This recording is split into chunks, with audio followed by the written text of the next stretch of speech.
Now, Australia has finalised plans to force big tech companies Google and Facebook to pay media outlets for displaying news content. Let's find out more from Matthew in theCUBE.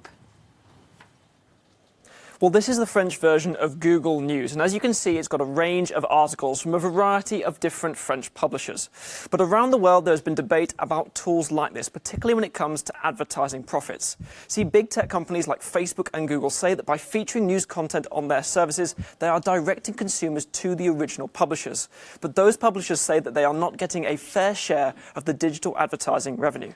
Well, in Australia, the country's Treasury has finalised legislation which will force companies like Google and Facebook to pay media outlets for featuring their news content. And if they can't come to agreement, Australia say that a government-appointed arbitrator will do it for them.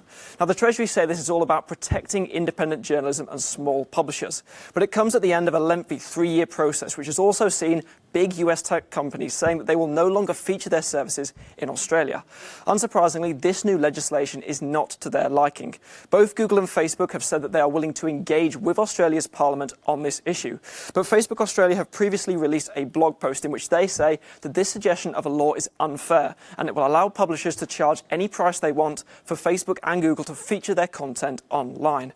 What has this debate had across the world? Well, Australia is not the first country to suggest a feature like this. We've previously seen how Google have announced a new initiative called the Google News Showcase.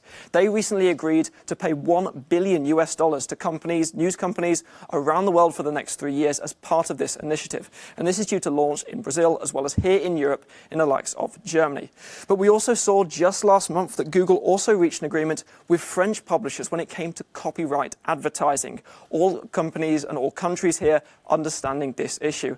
So Annalise, this new legislation in Australia could well pave the way for other territories and other nations to push forward similar measures. But when it comes to Australia, this draft legislation, which has undergone a number of changes over the course of the last few months, is due before Parliament later this week. Thank you very much for that, Matthew.